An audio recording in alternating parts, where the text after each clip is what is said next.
Hey guys, what's up? This is Frank from MTG Unlimited, and today I'll be going through some more MTG card speculations and financing. Today we'll be looking at Shocklands and how their price is going to fluctuate in the coming months. So, as you know, all probably know, Shocklands are a vital part in every format. Every deck uses them for the most part. They're just played very heavily in Legacy, Modern, Commander, Vintage. Pretty much every single format uses them.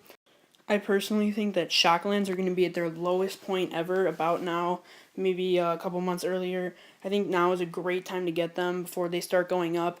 As you can see on the graph, this is for Steam Vents. Before RTR block came out, Steam Vents was well on its way to 30, well over $25 a piece. It was just really expensive, and I think that Shocklands are going back in that direction. They're going to go up very rapidly, very quickly. I'd expect to see some of them well over 25 by as early as next spring, honestly. The MTG markets are fairly complicated, involves a lot of things. After rotation, a lot of people will be taking apart standard decks, so people think that Shocklands are going to go down in price just because of all the new Shocklands available. However, relatively quickly, they'll all go into decks and start being used up, and before you know it, they'll be disappearing from trade binders altogether. People will start to panic. They'll be willing to pay more for Shocklands. People, mostly like places like Star City Games and TCG Player, will start to see how much people will be willing to pay for Shocklands, and it's definitely going to be a lot. So my recommendation to you is to get Shocklands now. Get them while they're cheap.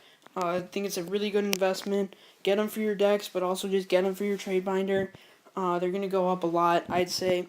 The ones I see going up the most are Steam Vents, Hallowed Fountain, Overgrown Tomb, and Stomping Grounds, and possibly Breeding Pool as well. So just overall, Shocklands are a huge part of the Magic community. They have great synergy with things like fetch lands and just decks overall. I think they're really great. I'd recommend buying as many as you can now. So thanks for watching. If you could please hit that like or subscribe button below, that would be great. Please tell your friends about my channel. Thanks so much, guys.